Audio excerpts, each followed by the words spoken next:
ज़रा एक लम्हे के लिए अपने हाथ को देखें। ये हाथ सिर्फ गोश्त, हड्डी और खून का मजमुआ नहीं है, बल्कि इसके अंदर अरबों माइक्रोस्कोपिक मॉलिक्यूल्स मुसलसल काम कर रहे हैं।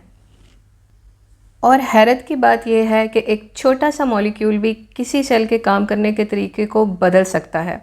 फिर यही सेल्स मिलकर टिश्यूज़ बनाते हैं, टिश्यूज़ मिलकर ऑर्गन्स बनाते हैं और ऑर्गन्स मिलकर ऑर्गन सिस्टम्स बनाते हैं और ये तमाम ऑर्गन सिस्टम्स मिलकर एक ज़िंदा इंसान बनाते हैं। लेकिन सवाल ये है कि आखिर ये छोटे छोटे मॉलिक्यूल्स मिलकर एक पूरी ह्यूमन बॉडी कैसे बनाते हैं। तो आज सादिया वर्सिटी में हम मॉलिक्यूल से ह्यूमन बॉडी तक का ये पूरा सफ़र इंतहाई आसान तरीके से समझेंगे। बस आपने घबराना नहीं है और वीडियो एंड तक देखनी है। पिछली वीडियो में हमने समझा था कि बायोकेमिस्ट्री क्या है। बायोकेमिस्ट्री यानी हमारी ज़िंदगी के अंदर होने वाली केमिस्ट्री, जैसा कि हम सांस कैसे लेते हैं, खाना खाने के बाद उसकी डाइजेशन कैसे होती है, बॉडी को एनर्जी कैसे मिलती है और कैसे डिफरेंट बायोमॉलिक्यूल्स मिलकर एक जिंदा जानदार की ज़िंदगी को बरकरार रखने का बाइस बनते हैं। लेकिन सवाल ये है कि कैसे ये छोटे छोटे केमिकल कंपोनेंट्स जैसे कि कार्बन, हाइड्रोजन और ऑक्सीजन, प्रोटीन्स, लिपिड्स, कार्बोहाइड्रेट्स और डीएनए बनने के बाद एक पूरा इंसान या कोई भी ज़िंदा जानदार बनाते हैं। इन सब चीज़ों को समझने के लिए हमें अपने जिस्म को एक बहुत बड़े ऑर्गेनाइज्ड स्ट्रक्चर के तौर पर देखना होगा और इस पूरे सफ़र की शुरुआत होती है एटम्स से। सबसे पहले बात करते हैं एटम्स की। एटम को एक बहुत आसान मिसाल से समझते हैं। जैसे एक घर ईंटों से मिलकर बना होता है ना, इसी तरह हमारे इर्द गिर्द मौजूद हर चीज़ जैसा कि chair, water, mobile, air, human body और स्टोन जिसमें मैस होता है और जो जगह घेरती है वो एटम्स से बनी होती है। और एटम इतना छोटा होता है कि हम इसे अपनी आँख से नहीं देख सकते। एक एटम के अंदर भी मज़ीद छोटे पार्टिकल्स होते हैं जैसे कि प्रोटॉन्स, इलेक्ट्रॉन्स और न्यूट्रॉन्स। लेकिन अभी हमें उनकी तफसील में जाने की ज़रूरत नहीं है। आप सिर्फ इतना याद कर लो कि एटम एक इंतहाई छोटा बिल्डिंग यूनिट है और मुख्तलिफ़ किस्म के एटम्स मिलकर मुख्तलिफ़ एलिमेंट्स बनाते हैं। अब एटम और एलिमेंट के दरमियान फ़र्क को समझते हैं। एटम एक छोटा पार्टिकल है। जब हम किसी ख़ास किस्म के एटम की बात करते हैं तो इसे एलिमेंट कहते हैं। फॉर एग्ज़ाम्पल, कार्बन एक एलिमेंट है, ऑक्सीजन एक एलिमेंट है, हाइड्रोजन एक एलिमेंट है और नाइट्रोजन भी एक एलिमेंट है। हमारे जिस्म में मौजूद कार्बन, हाइड्रोजन, ऑक्सीजन और नाइट्रोजन बहुत अहम किरदार अदा करते हैं।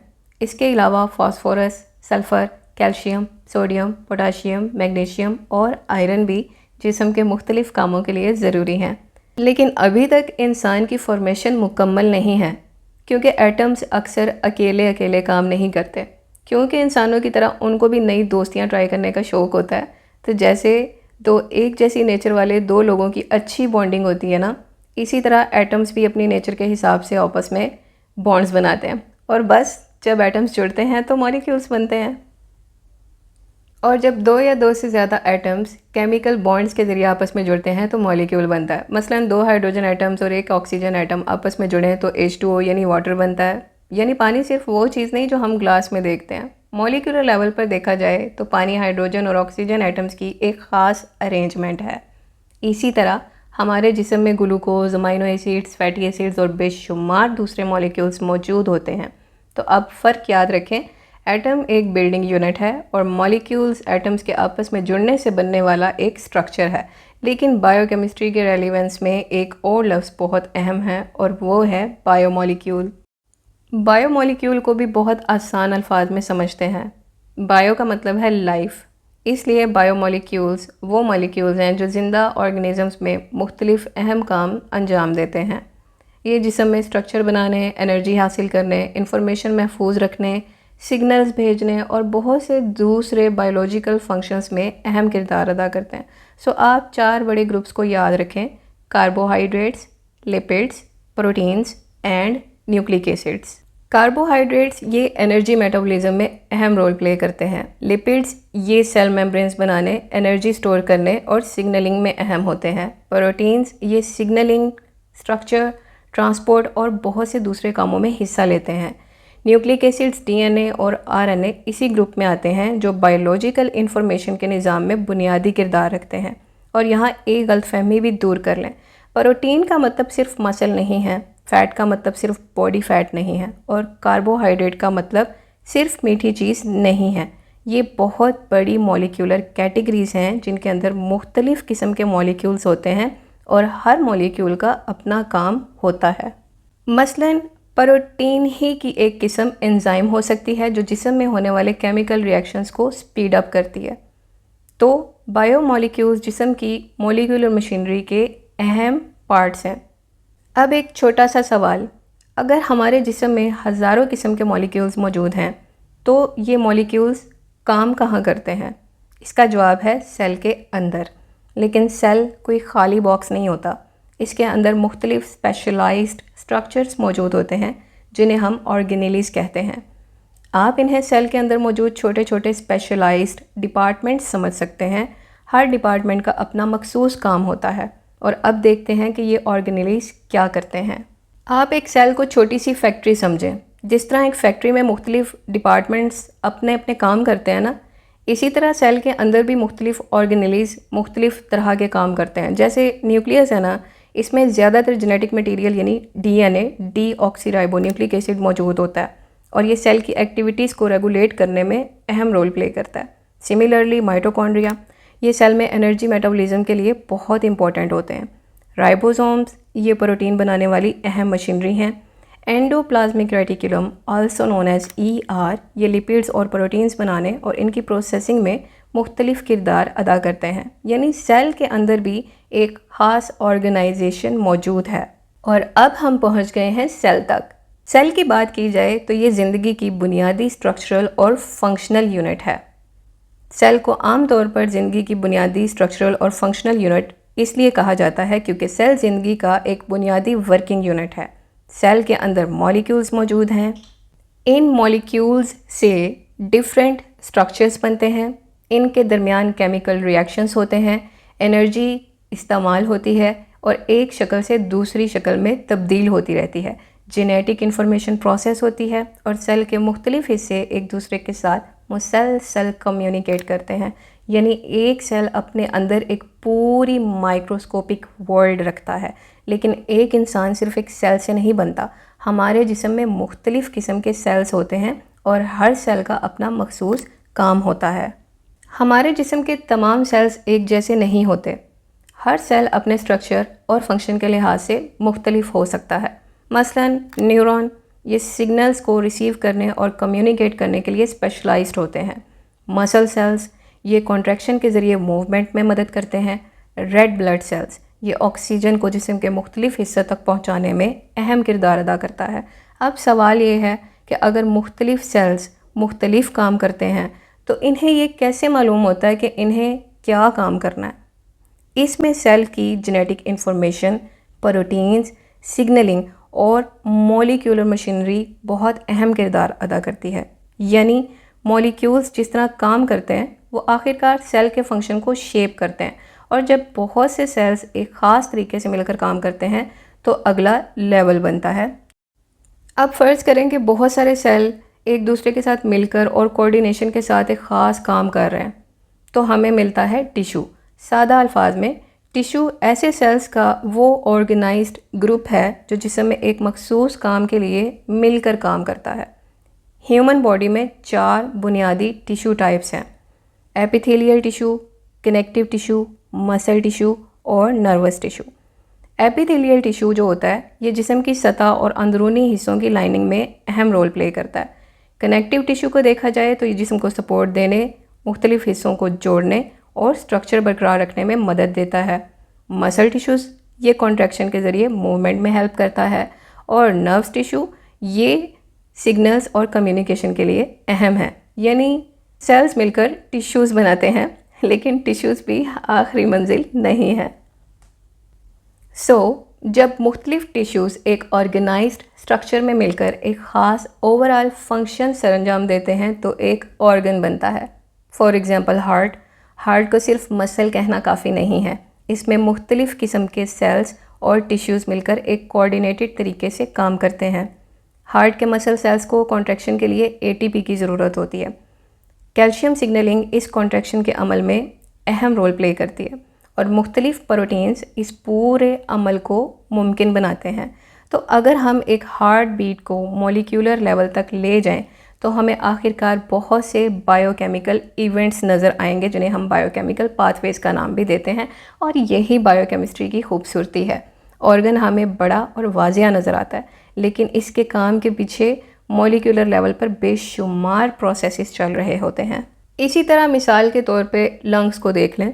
हम आमतौर पर कहते हैं कि लंग्स हमें ऑक्सीजन देते हैं, लेकिन हकीकत में लंग्स में गैशियस एक्सचेंज होता है जहां ऑक्सीजन और कार्बन डाइऑक्साइड का तबादला होता है। फिर ब्लड में मौजूद हीमोग्लोबिन ऑक्सीजन को बाइंड करता है और इसे जिस्म के मुख्तलिफ हिस्सों तक पहुंचाने में मदद करता है। अब किडनीज़ को देखें।